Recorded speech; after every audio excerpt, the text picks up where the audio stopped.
The first sign that something was wrong came on a Tuesday morning in June, during what should have been a routine budget review meeting. My name is Alexandra Morrison. I'm 41 years old, and until 18 months ago, I was the director of marketing operations at Cascade Digital Solutions, a mid-sized digital marketing agency based in Seattle that specialized in brand strategy and content marketing for tech companies. I'd been with Cascade for 9 years. I'd started as a marketing manager right after the company was founded, and I'd worked my way up through competence, dedication, and results.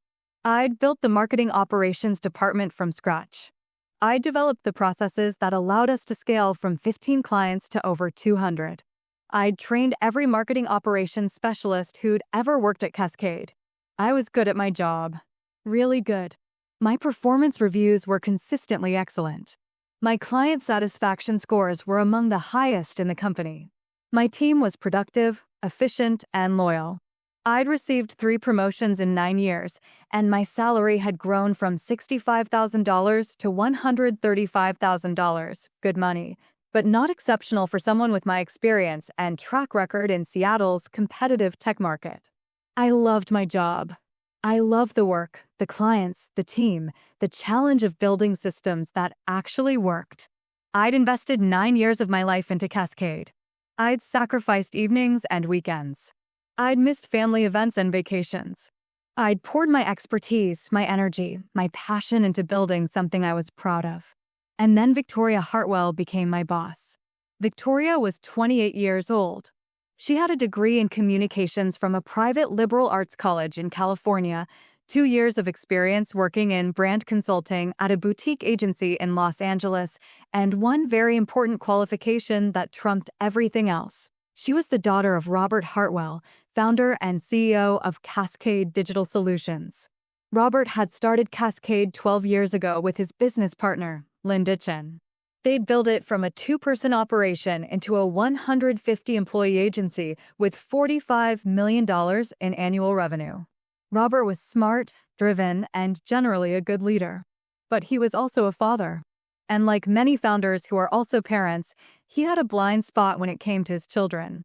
Victoria had joined Cascade 6 months ago as a senior brand strategist, a title that was created specifically for her, a role that didn't exist before she arrived.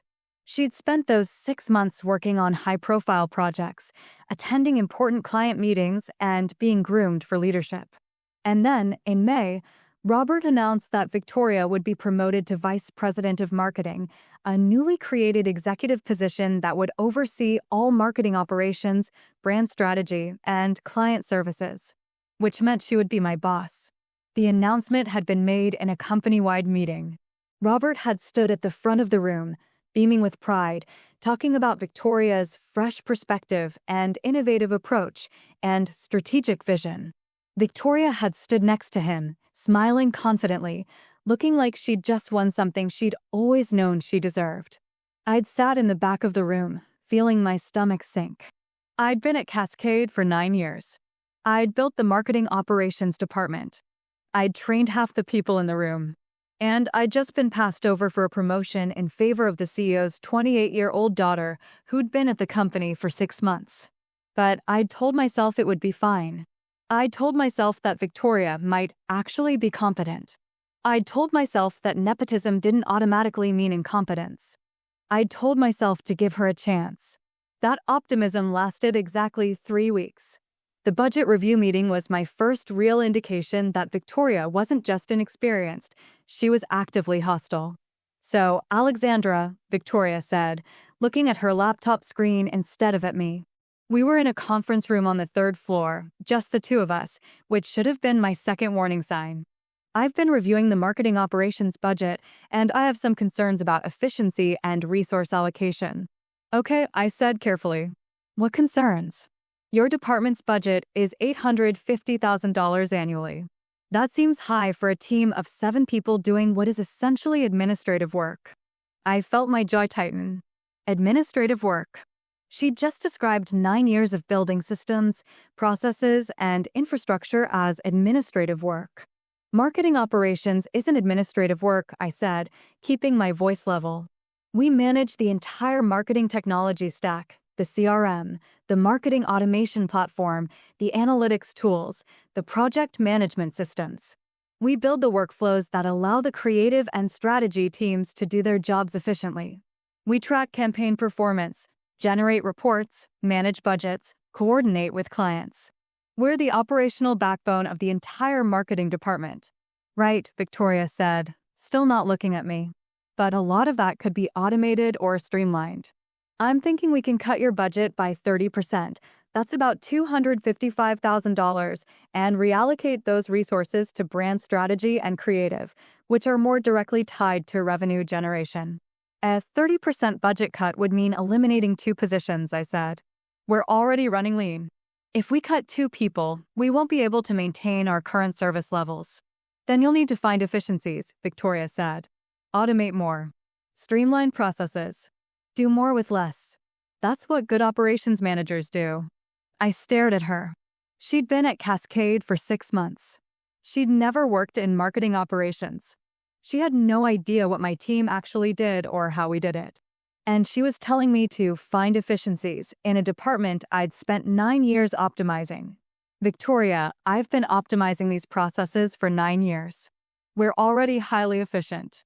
The budget reflects the actual cost of maintaining the systems and delivering the services our clients expect. If you cut 30%, something will break. Then we'll fix it when it breaks, she said, finally looking up at me. Her expression was cold, dismissive. I need you to submit a revised budget by Friday showing how you'll operate with $595,000 instead of $850,000. That's final. She closed her laptop and stood up. The meeting was over. I'd been given an impossible directive and 3 days to figure out how to comply. I walked back to my desk in a daze. My office was a small space on the 2nd floor, nothing fancy, but it had a door and a window and enough room for my desk, my files, and the whiteboard where I mapped out processes and workflows. I sat down, opened my laptop, and stared at the budget spreadsheet. There was no way to cut $255,000 without eliminating positions. And there was no way to eliminate positions without destroying the department's ability to function. This wasn't about efficiency. This was about something else. I pulled out my phone and texted my wife, "Can you talk tonight? Something's happening at work." She responded immediately, "Of course. I'll be home by 6. Everything okay?" "Not sure yet," I typed back. "But I think I might need your professional advice." My wife's name is Rebecca Morrison. She's 43 years old, and she's a corporate employment lawyer at one of Seattle's top law firms. She specializes in employment disputes, wrongful termination cases, and workplace discrimination. She's brilliant, meticulous, and absolutely ruthless when she needs to be. And I had a feeling I was going to need her expertise very soon. That evening, I told Rebecca everything. The budget cut. Victoria's dismissive attitude. The impossible directive. The feeling that something was very wrong.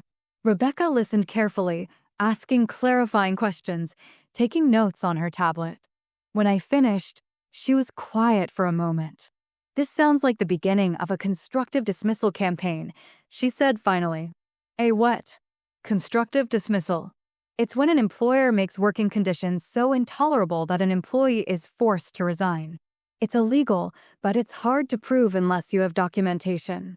The employer can claim they were just making normal business decisions, and unless you can show a pattern of behavior designed to force you out, you don't have a case." "You think Victoria is trying to force me out?" "I think Victoria is the CEO's daughter who just got promoted to VP at age 28, and you're a 41-year-old woman who's been at the company for 9 years and probably should have gotten that VP position instead of her. I think she sees you as a threat. And I think she's going to try to push you out so she doesn't have to deal with someone who has more experience and credibility than she does." I felt cold. "What do I do?" "You document everything," Rebecca said. "Every meeting, every directive, every interaction. Dates, times, what was said, who was present. You save every email, every Slack message, every text. You keep a detailed log of everything that happens. Because if this goes where I think it's going, you're going to need evidence." "You really think she's going to try to fire me?" "I think she's going to try to make you quit," Rebecca said. "That's how constructive dismissal works. They don't fire you outright. That would be too obvious, too risky. Instead, they make your job impossible. They cut your budget, remove you from projects, criticize your work, isolate you from your team. They make coming to work so miserable that you eventually resign. And then they don't have to pay severance or unemployment, and they can claim you left voluntarily. That's horrible. That's illegal, Rebecca corrected. But only if you can prove it. So we document everything. Starting now. She opened her laptop and created a new document. Tell me everything that happened in that meeting. Every word you can remember. We're going to build a timeline. Over the next 3 months, Rebecca's prediction proved horrifyingly accurate. Victoria launched a systematic campaign to make my job impossible, and I documented every single moment of it. June 15th, budget cut implemented. Victoria approved a revised budget that cut my department's funding by 30%, exactly as she demanded. I was forced to lay off 2 of my 7 team members, Sarah Chen, who'd been with me for 4 years, and Michael Rodriguez, who'd been with me for 3. Both were excellent employees. Both were devastated. I had to sit in a conference room and tell them that their positions were being eliminated due to budget constraints, knowing that the real reason was that Victoria wanted to undermine my department. I documented the entire process. The meeting where I was told to make the cuts. The conversations with HR. The termination meetings. I saved every email, every memo, every piece of paperwork. June 22nd, removed from Strategic Planning Committee. I received an email from Victoria informing me that I was being removed from the Strategic Planning Committee, a cross-functional leadership group that met monthly to discuss company direction, major initiatives, and resource allocation. I'd been on that committee for 5 years. The email said my removal was due to restructuring the committee to focus on revenue-generating functions. I was the only person removed. Everyone else stayed. The message was clear. I was being isolated from leadership discussions and decision-making. I saved the email. I documented the date and time. I noted who else was on the committee and who remained after I was removed. July 8th, project reassignments. Victoria called me into her office and informed me that several of my major projects were being reassigned to other team members or to external consultants. The Cascade website redesign, a project I'd been leading for 6 months, was being handed to an outside agency. The marketing automation platform upgrade, a critical project that I'd been planning for a year, was being given to a junior team member with no experience in platform migrations. I need you to focus on operational maintenance rather than strategic projects, Victoria said. Your strength is in keeping things running, not in innovation. Operational maintenance. She was demoting me without changing my title. She was stripping away the interesting, visible, career-advancing work and leaving me with routine tasks that anyone could do. I documented the meeting. I saved the email confirming the reassignments. I noted which projects were taken away and who they were given to. July 19th, public criticism in team meeting. During a department-wide meeting with 30 people present, Victoria criticized my team's performance on a recent campaign. She said the reporting was sloppy, the data was unreliable, and the overall execution was below Cascade standards. None of this was true. The campaign had been successful. The client was happy. The data was accurate and comprehensive. But Victoria spent 15 minutes in front of 30 colleagues tearing apart my team's work. I sat there, feeling my face burn with humiliation, while my team members looked at me with confusion and concern. After the meeting, 3 of them came to my office to ask what was going on. They knew the work was good. They knew Victoria's criticism was unfair. But they were scared. They could see what was happening. I documented the meeting. I noted the date, time, location, and attendees. I wrote down everything Victoria had said, as close to verbatim as I could remember. I saved the meeting agenda and the campaign report she'd criticized. August 3rd, denied professional development. I submitted a request to attend the Marketing Operations Summit in San Francisco, an annual conference that I'd attended for the past 4 years. It was the premier professional development event for marketing operations professionals. The registration fee was $1,200, plus travel and accommodation costs of about $1,500. Victoria denied the request. The reason given, budget constraints, and unclear ROI on conference attendance. Meanwhile, she approved conference attendance for 3 other team members, including a junior strategist who wanted to attend a brand conference in Miami that cost twice as much. I documented the denial. I saved the email exchange. I noted who else had conference requests approved and what those conferences cost. August 17th, excluded from client meetings. I discovered, by accident, from a colleague, that Victoria had been holding client meetings without inviting me. These were clients whose accounts I'd managed for years, clients who specifically requested my involvement, clients who trusted me and relied on my expertise. Victoria was cutting me out of client relationships. She was making me invisible to the people who valued my work. I documented every instance I could identify. I reached out to clients to maintain relationships. I saved emails showing that clients were asking for me and being told I was unavailable or focused on other priorities. September 2nd, negative performance review. Victoria scheduled my annual performance review. I walked into her office expecting a difficult conversation, but I wasn't prepared for what actually happened. She gave me a rating of needs improvement, the second lowest rating on Cascade's 5-point scale. In 9 years at Cascade, I'd never received anything lower than exceeds expectations. Most years, I'd received outstanding. The review was filled with vague criticisms, lack strategic thinking, resistant to change, not adapting to new leadership direction. Team performance has declined under her management. None of it was specific. None of it was backed up with examples or data. It was just a list of negative statements designed to create a paper trail justifying my eventual termination. I read through the review, feeling numb. Then I said, I don't agree with this assessment. My team's performance metrics are strong. Our client satisfaction scores are high. We've successfully managed every project we've been given, despite the budget cuts and resource constraints. This review doesn't reflect reality. This is my assessment of your performance, Victoria said coldly. You can submit a written response if you disagree, but the rating stands. I signed the review. You have to sign to acknowledge you received it, not that you agree with it, and walked out of her office. I went straight to my car, sat in the parking lot, and called Rebecca. She just gave me a negative performance review, I said.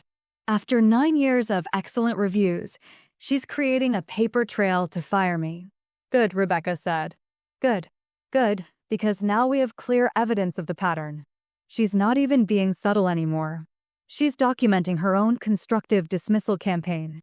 Keep copies of everything. We're going to need it. That night, Rebecca and I sat at our dining room table and reviewed everything I documented over the past 3 months. We had email records showing the budget cut and forced layoffs, documentation of my removal from the strategic planning committee, records of project reassignments that stripped away my responsibilities, notes from the public criticism in a team meeting, evidence of denied professional development while others were approved, documentation of being excluded from client meetings, the negative performance review that contradicted 9 years of excellent reviews. This is textbook constructive dismissal, Rebecca said. She's systematically making your job impossible. She's cutting your resources, removing your responsibilities, isolating you from leadership and clients, publicly criticizing you, and creating a negative paper trail. She's doing everything she can to force you to quit. So what do? You keep documenting. You don't quit. That's what she wants. You keep showing up, doing your job to the best of your ability with the resources you have. You stay professional, stay calm, and keep building the evidence file. Because eventually, she's going to try to fire you. And when she does, we're going to have everything we need to prove that this was a deliberate campaign to push you out. How long do you think I have? Based on the timeline? I'd say she'll try to fire you within the next 3 to 6 months. She's building her paper trail. The negative performance review is usually the last step before termination. She'll probably put you on a performance improvement plan next, give you impossible goals, and then fire you when you fail to meet them. This is insane, I said. I've been here for 9 years. I've done nothing wrong. And she's going to fire me because she sees me as a threat? Welcome to corporate nepotism, Rebecca said grimly. The CEO's daughter gets a VP position she didn't earn, and anyone who might make her look bad has to go. It's not fair, it's not right, and it's illegal. But it happens all the time. So we're really doing this? We're building a legal case. We're building a legal case, Rebecca confirmed. Because when she fires you, we're going to sue for constructive dismissal, and we're going to win. Rebecca was right about the timeline. 6 weeks after the negative performance review, Victoria called me into her office and handed me a performance improvement plan. The PP was a document outlining areas of concern and required improvements with a 90-day timeline. It was filled with vague, subjective goals. Demonstrate more strategic thinking and department planning. Improve team morale and performance. Show greater adaptability to organizational changes. Rebuild client relationships and trust. There were no specific metrics, no clear benchmarks, no objective measures of success. It was designed to be impossible to fulfill because there was no way to prove you'd fulfilled it. You have 90 days to show significant improvement in these areas, Victoria said. We'll have check-in meetings every 2 weeks to assess your progress. If you don't show adequate improvement by the end of the 90 days, we'll have to consider whether this role is the right fit for you. Translation: you have 90 days before we fire you. I read through the PAP carefully. Then I said, I'd like to submit a formal response to this document. I believe the concerns outlined here are not supported by objective performance data, and I believe this PAP is part of a pattern of unfair treatment that began when you became my supervisor. Victoria's expression hardened. You can submit whatever response you want. But the PP stands, and the 90-day clock starts today. I took the document, went back to my office, and immediately scanned it and sent it to Rebecca. Her response came back within an hour. This is it. This is the final step before termination. Document everything that happens over the next 90 days. Every meeting, every interaction, every impossible demand. We're going to need it all. The next 90 days were the most miserable of my professional life. Victoria scheduled check-in meetings every 2 weeks, where she would criticize my work, question my decisions, and tell me I wasn't showing enough improvement. She gave me contradictory directives, telling me to be more strategic while also micromanaging operational details. She excluded me from meetings where decisions were made, then criticized me for not being aware of those decisions. She was setting me up to fail, and I documented every moment of it. I kept a detailed log of every meeting, every email, every interaction. I saved every piece of communication. I noted every impossible demand, every contradictory directive, every instance of being set up for failure. I also kept doing my job. I showed up every day. I managed my team. I maintained the systems. I served the clients who still worked with me. I stayed professional, stayed calm, and refused to give Victoria the satisfaction of seeing me break. But it was hard. It was so hard. I'd wake up every morning with a knot of dread in my stomach. I'd drive to work feeling sick. I'd sit at my desk fighting back tears. I'd come home exhausted, emotionally drained, barely able to function. Rebecca kept me going. Every night, we'd sit together and review the day. She'd help me document what had happened. She'd remind me why we were doing this. She'd tell me that we were building an airtight case, that Victoria was documenting her own illegal behavior, that we were going to win. She's making this easy for us, Rebecca said one night, reviewing my notes from a particularly brutal check-in meeting. She's not even trying to hide what she's doing. She's creating a perfect paper trail of constructive dismissal. When this goes to court, the judge is going to take one look at this timeline and see exactly what happened. If we make it to court, I said. I don't know how much longer I can do this, Becca. It's destroying me. I know, she said softly, taking my hand. I know it's hard, but you're almost there. Just a few more weeks. And then we're going to make her pay for what she's done to you. The termination meeting happened on December 14th, exactly 90 days after the PP was issued. Victoria called me into her office at 9 a.m. HR Director Patricia Simmons was there too, a bad sign. When HR is present, it means something official is happening. Alexandra, thank you for coming, Victoria said. She looked calm, confident, like she was about to complete a task she'd been working toward for months. We've reached the end of your 90-day performance improvement plan, and unfortunately, we haven't seen the level of improvement we needed to see. I disagree, I said calmly. I've met every objective that had measurable criteria. I've maintained team performance despite budget cuts and resource constraints. I've continued to serve clients effectively. The only improvements I haven't made are the subjective, unmeasurable ones that were designed to be impossible to fulfill. That's your perspective, Victoria said. But from a leadership standpoint, we don't believe you're the right fit for this role anymore. Effective immediately, we're terminating your employment with Cascade Digital Solutions. There it was. After 6 months of systematic harassment, impossible demands, and deliberate sabotage, she was finally firing me. You'll receive 2 weeks severance pay, Patricia said, sliding a folder across the table. This is your separation agreement.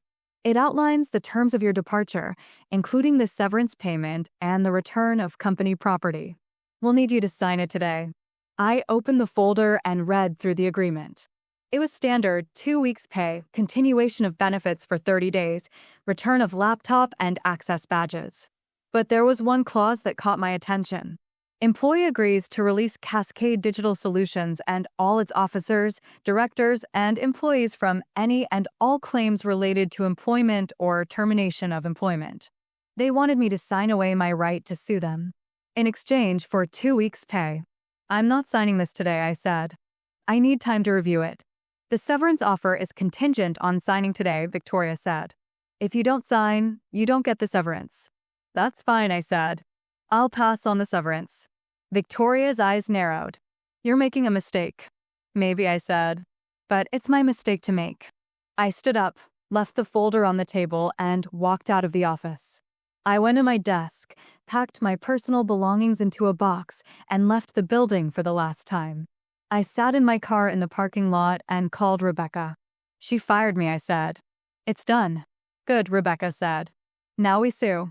Rebecca filed the lawsuit 3 weeks later, on January 8th. The complaint was 47 pages long and outlined every detail of Victoria's 6-month constructive dismissal campaign.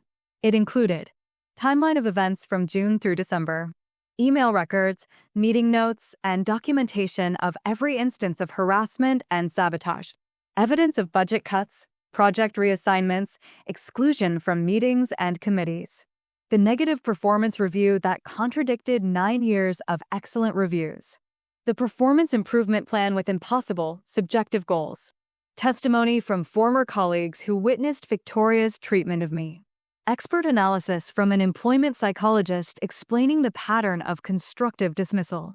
The lawsuit alleged constructive dismissal, wrongful termination, and retaliation. We were seeking $400,000 in damages, lost wages, emotional distress, and punitive damages. We also did something else. We sent a copy of the complaint to Robert Hartwell, the CEO and Victoria's father, with a cover letter explaining that we were prepared to take this case to trial and that the evidence was overwhelming. The response came faster than I expected. 5 days after we filed the lawsuit, Robert Hartwell's attorney called Rebecca and asked for a meeting. Not a mediation. Not a settlement negotiation. A meeting. Rebecca and I met with Robert and his attorney at a neutral location, a conference room at a downtown law office. Robert looked tired, older than I remembered. His attorney looked grim. I've reviewed the complaint, Robert said without preamble. I've reviewed the evidence. And I've spoken with several employees who corroborated your account of what happened. He paused, looking at me directly. I owe you an apology, Alexandra. I didn't know what Victoria was doing. I didn't know she was systematically targeting you. I should have been paying closer attention. I should have seen what was happening. I'm sorry. I didn't say anything. I just waited. We'd like to settle this case, his attorney said. We're prepared to offer $400,000, the full amount you're seeking, plus a written letter of recommendation, a neutral employment reference, and a public statement acknowledging that your termination was unjustified. What about Victoria? I asked. Robert's jaw tightened. Victoria is no longer employed by Cascade Digital Solutions. Her employment was terminated yesterday. I felt a surge of vindication so strong it almost knocked me over. She was fired. The CEO's daughter, the nepotism hire who'd spent 6 months making my life hell, had been fired. We'll also be implementing new policies around performance management, documentation requirements, and oversight of supervisory conduct, Robert continued. What happened to you should never have happened, and I'm going to make sure it doesn't happen to anyone else. Rebecca and I exchanged a glance. Then she said, we'll need the settlement terms in writing, including the public statement. And we'll need assurance that the statement will be distributed company-wide and posted on Cascade's website. Done, Robert's attorney said. We settled the case 2 weeks later. I received $400,000, more money than I'd ever seen in my life. I received a glowing letter of recommendation from Robert personally. And Cascade Digital Solutions issued a public statement that read, Cascade Digital Solutions acknowledges that the termination of Alexandra Morrison in December was unjustified and resulted from management failures that did not reflect Ms. Morrison's actual performance or contributions to the company. Ms. Morrison was an exemplary employee for 9 years, and her departure was a loss to our organization. We have taken corrective action to address the management issues that led to this situation, and we are committed to ensuring fair and equitable treatment of all employees going forward. The statement was sent to every employee. It was posted on the company website. It was, in essence, a public admission that Victoria had conducted an illegal campaign to force me out, and that the company had failed to stop it. I've been asked many times whether the settlement was worth it. Whether the money and the vindication made up for 6 months of hell, for the emotional toll, for the damage to my career and my confidence. The answer is complicated. The money helped. $400,000 is life-changing money. It gave me financial security. It gave me time to recover, to heal, to figure out what I wanted to do next without the pressure of immediate financial need. The vindication helped too. Knowing that I was right, that Victoria's behavior was illegal, that the company acknowledged their failure, that mattered. It validated everything I'd experienced. It proved that I wasn't crazy, wasn't oversensitive, wasn't imagining things. But the emotional damage was real. I spent 6 months being systematically torn down by someone who had power over my career. I spent 6 months documenting abuse instead of doing work I loved. I spent 6 months watching my professional reputation be destroyed by someone who saw me as a threat. That doesn't just go away because you win a lawsuit. I took 3 months off after the settlement. I went to therapy. I spent time with Rebecca, with friends, with family. I slowly started to feel like myself again. And then I started job hunting. I was honest in interviews about what had happened. I'd been constructively dismissed by a nepotism hire. I'd sued. I'd won. Most companies respected that. Some even saw it as a positive, proof that I stood up for myself, that I knew my worth, that I wouldn't tolerate illegal treatment. I got a job 4 months after the settlement. Director of Marketing Operations at a tech startup in Seattle. Better title, better pay, better culture. A company where the CEO's daughter doesn't work, where performance is measured objectively, where employees are valued for their contributions rather than their last names. I've been there for 8 months now, and I love it. I'm rebuilding my career, my confidence, my sense of professional identity. I'm doing work I'm proud of with people who respect me, but I still think about those 6 months at Cascade. I think about Victoria's cold dismissiveness, her systematic campaign to destroy my career, her absolute confidence that she could get away with it because her father was the CEO. And I think about the fact that she almost did get away with it. If I hadn't been married to an employment lawyer, if I hadn't documented everything meticulously, if I hadn't had the resources and knowledge to fight back, she would have succeeded. I would have been forced out, my reputation destroyed, with no recourse and no justice. That's what makes me angry. Not what happened to me. I fought back, I won, I'm okay. But what about all the other people who experience constructive dismissal and don't have the resources to fight back?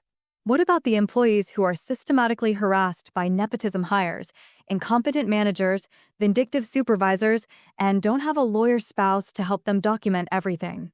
What about the people who are forced to choose between their mental health and their financial security, who resign because they can't take it anymore, who lose their careers because someone in power decided they were a threat? Those people don't get $400,000 settlements.